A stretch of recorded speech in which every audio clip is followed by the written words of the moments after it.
Thanks for joining us for another edition of Weekend Winners. We've got a great card at Albion Park on Saturday night. Action gets underway at 5:33. 10 races. This meeting coincides with the big meetings coming through from Menangle and Melton. Great Queensland representation in Sydney this weekend. In this edition of Weekend Winners, we're going to chat with Matt Elkins, Hayden Barnes and the informed Nerissa McMullen. Matty E jumps in the chair to talk about his drives on Saturday night. And Matty, we start with Jumping Jolt. And looking at this race on paper, it looks ideal. Inside of the second row, behind a good beginner and a horse that's in good form. Yeah, no, that's right. It's a pretty good even race, but this week we come up with another good draw, and I think this week it should map out well for us. Soul Ambition's the horse that you follow out, won last Saturday night. Looking at it, do you think he's got enough speed to hold up from the inside? Yeah, I do think it's got enough speed, and I mean, it's still going to be a dangerous run down. It was strong from the breeze last week, but we should get a good card on it, and hopefully we can bomb dive it late into the sprint lane. Well, when he won 3 runs ago, Jumping Jolt, he ended up 3 back, so he can gather pretty quickly with speed. So if you end up 3 back, probably not all lost. No, it's not. Probably just hurts your winning chances a little, but he is quick enough at the same token to make up that ground late. All right, but you're happy with him going into the weekend? Yeah, couldn't be happier. All right, let's focus on Live Adam now. He starts from gate 1. This is a big plus for him because he is a horse with good gate speed. Yeah, no, it's a good draw for him. He's got good speed out of the gate and he loves to lead, so it looks ideal for him there. Well, just looking at some of his rivals, they're on his outside, but he's capable of taking these horses down. Yeah, no, he is, and he's beat some handy types when he's been here, and I think he ran a really good second here one day to one of Rasmussen's, but, you know, he's a very handy horse, and the draw helps him. The distance is no concern, 2,138 metres? No, I don't think it matters him at all. I think he's probably good at either distance, and just in front's the big aid for him. All right, well, he looks a good chance, Live Adam. Takatimu Express in race 6, he's been freshened. On paper, the draw doesn't look kind, but that's not a bad thing for him. No, we sort of don't mind when 9 or 10 pop up for him, so it's good to be there and end up 3-4 fence or just tuck him in the running line. So you're just hoping for some genuine speed with him, aren't you? Yeah, it's basically all we can hope for with him. Just get him on a helmet, hopefully they go hard and get home slower. So has he been okay since his last start? Yeah, no, he has been. He's had a freshen up, and I tend to think he races better off a freshen up, so I expect him to race well. All right, well, there's a couple of really good chances there with some good draws. So what's the pick of the trio that we've just spoken about? Jumping Jolt. He's got the class, the form, and the barrier. All right, we'll take the tip with Jumping Jolt. Get the cash early. Race 1, number 8. Matty, we'll see you trackside. Thank you. Hayden Barnes jumps in the chair to have a chat about his drives on Saturday night. And we start with a good one, Double or Nothing in race 4.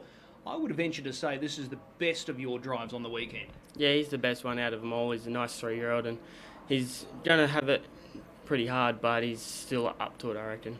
Well, he looks the leader. He's got brilliant gate speed, so drawn gate 2. The trip, is that a concern, or do you think he'll run out a strong 2,138 metres? He should run it out quite well. He's been raced over those distance over in New Zealand and he's still pretty good. So, yeah, the plan is to go forward and hold the front and see what happens. He's been close. He's been thereabouts at his past couple. Are you a little frustrated that he hasn't been able to convert into a victory as yet? Yeah, he should have won nearly every one of those starts. He just switches off a little bit when he hits that front straight. But if he doesn't do that, and fingers crossed he doesn't, he should be hard to beat. All right, another ex-Kiwi looks the main threat. Jamie's Bad Boy. Is the plan to hold or to hand over at this early stage? No, we do our best in front, so there's definitely nothing there. We'll be holding the front. Okay, well, that's Double or Nothing. Race 4 looks a great chance. Speaking of good chances, Living Grand. He was able to crack it for a victory last week. He tries his heart out, this guy. He does. Week in, week out, he gets driven tough every week.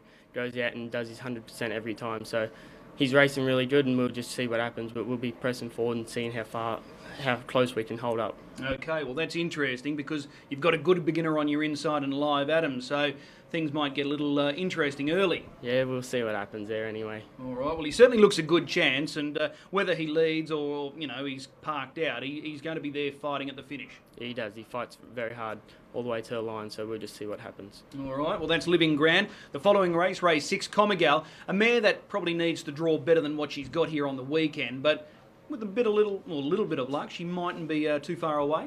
She's still racing really good after she won that couple starts ago, and she just bad draws ever since. So as soon as she gets a good draw again, she'll be right there in the finish. Yeah, this looks tough from the draw, doesn't it? It does, very hard. All right, so the pick of the 3, is it Double or Nothing? Yeah, Double or Nothing. I'll stick with him. All right, well, that's what punters have to do, Double or Nothing. So we're going Double again this week. Appreciate the time. We'll see you trackside. Yep, thank you. Nerissa McMullen is a driver in good form, and again, she's got a really good book of drives on Saturday night. Nerissa's straight into the action with race 1, Clary. He comes up with gate 4. He's very close to a win. Could Saturday night be his night? He's been real unlucky lately and racing well. Bit of a tricky draw. Seems to be a little bit of speed to his inside, so we'll just have to see what happens at the start. But I think he'll finish off strong if he gets the right run. He's backing up from Tuesday, and that was a really sharp run. He hit the line strongly. Yeah, he hit the line really nice on Tuesday, and I don't think the backup will worry him. Okay, well, that's Clary in race 1. We move to race 2, Blade. It looks like Steve Seni's worked this guy out now because his past couple of runs have been terrific. Yeah, he's flying. His run last week was super again, and yeah, I think he'll go close. Well, he was a winner 2 starts ago, second last week. Which was the better effort, when he won or when he was second last week? Last week was pretty good. He's just run down the final stages, so I think nearly last week was his best run. Okay, we're probably going to see him in a different role this week with the barrier draw, but how do you think it's going to play out for him? There looks to be a bit of speed on there, which will suit him. We'll just have to sit back and get going some stage, and I think he'll just keep on plugging away. Okay, well, that's Blade in race 2. Race 8, this is the Alderman Tools February Trotters Cup. Quietly Spoken, grand old mare. She performs week in, week out.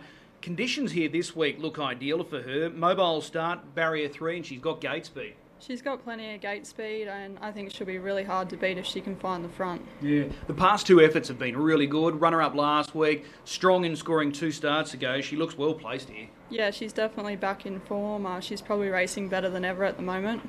All right, well, they're 3 really good drives. What's the pick of them at this early stage?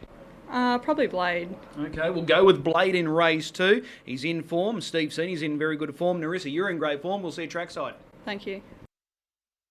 Looking for a best bet on Saturday night? I'm taken by the first starter in the 2-year-old. Race 9, number 3, This One's For You. This is a nicely bred filly from a good stable, and she's trialled really well in preparation for this debut performance on the weekend. I think she's well worth a gamble, so race 9, number 3, This One's For You. Remember, if you are betting this weekend, stay in control and please do so responsibly.